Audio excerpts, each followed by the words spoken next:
Assalamualaikum warahmatullahi wabarakatuh. Pada video kali ini kita akan membahas tes substantif PPG Prajabatan tahun 2022, di mana video ini adalah part kedua. Untuk part pertama silahkan lihat linknya, lihat di deskripsi.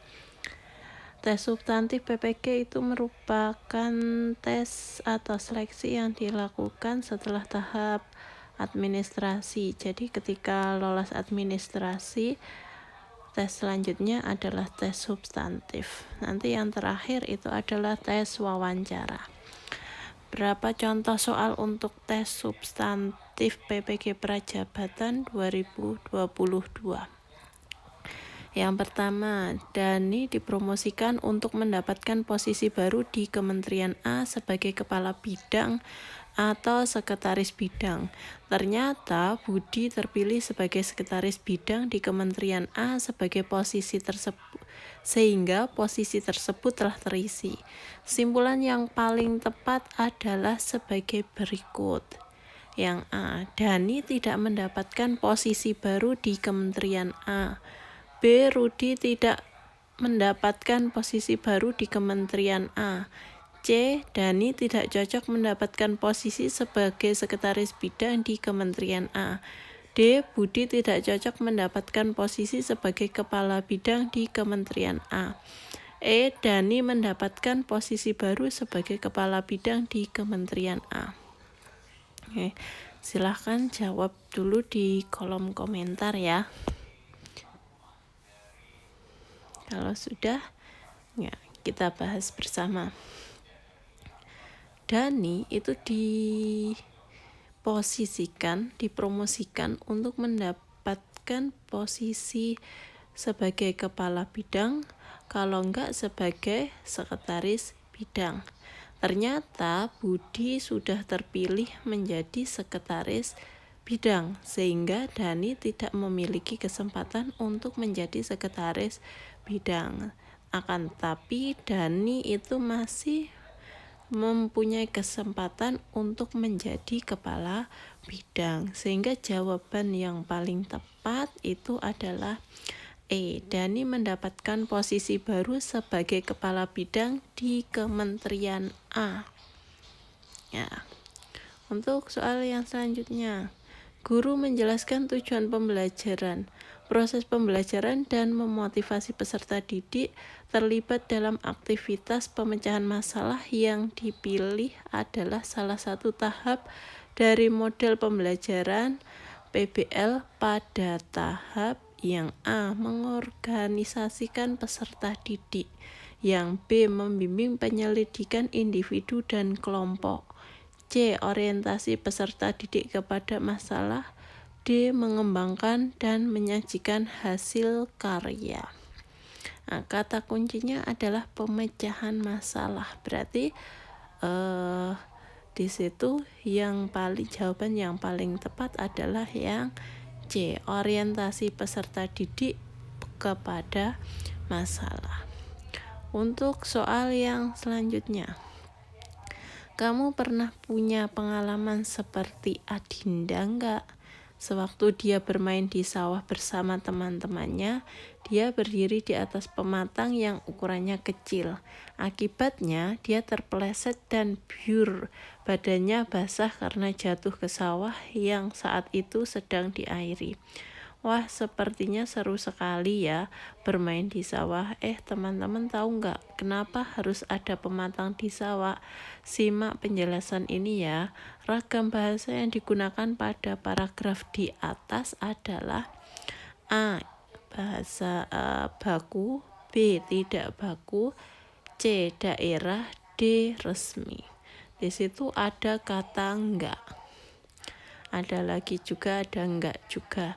Nah, berarti di sini jawaban yang paling tepat itu adalah ragam bahasa yang digunakan pada paragraf di atas itu adalah ragam bahasa tidak baku. Untuk yang selanjutnya, sebagian guru menguasai bahasa asing. Semua yang menguasai bahasa asing pandai bergaul. Simpulan yang paling tepat adalah A. Sebagian yang tidak pandai bergaul itu bukan guru. Yang B. Sebagian guru yang tidak menguasai bahasa asing pandai bergaul. C. Sebagian yang pandai bergaul bukan guru. D. Sebagian yang pandai bergaul adalah guru.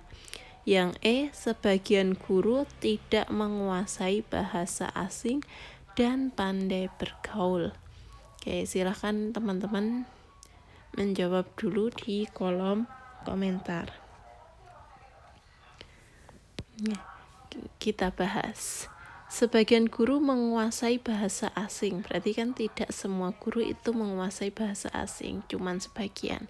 Semua yang menguasai bahasa asing pandai bergaul. Berarti sebagian guru yang menguasai bahasa asing tadi dia pandai bergaul. Oke, simpulan yang paling tepat kita bahas satu-satu. Sebagian yang tidak pandai bergaul itu bukan guru.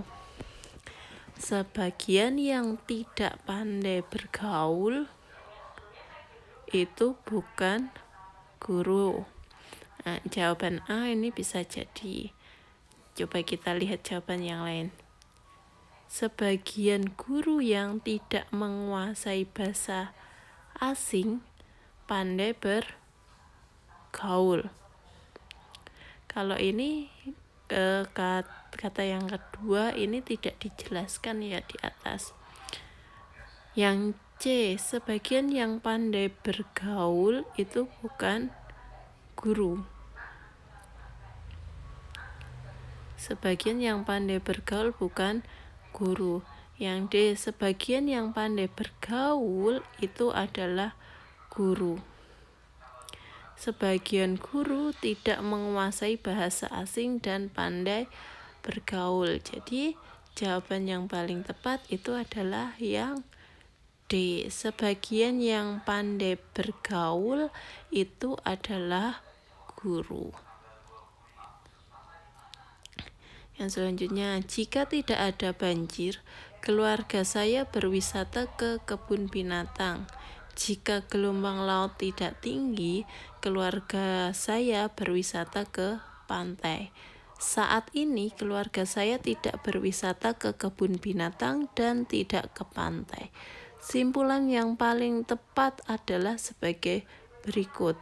Yang A, saat ini sedang ada banjir atau gelombang laut tinggi.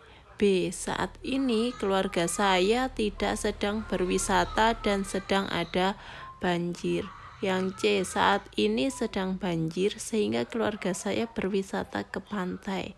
Yang D, saat ini keluarga saya lebih senang berlibur ke tempat wisata lain. Yang E, saat ini tempat wisata pantai dan kebun binatang bukan tempat yang menyenangkan.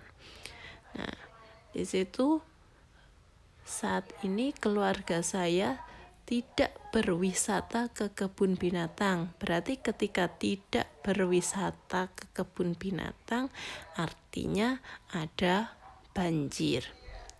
Kemudian untuk premis yang kedua juga tidak ke pantai, berarti ketika tidak pergi ke pantai, gelombang laut lagi tinggi. Berarti jawaban yang paling tepat adalah saat ini sedang ada banjir atau gelombang laut tinggi. Jawabannya yang Demikian contoh soal untuk tes substantif PPG Prajabatan tahun 2022. Jika ada pertanyaan boleh ditanyakan di kolom komentar. Sekian dari saya. Terima kasih. Jangan lupa like, comment, and subscribe.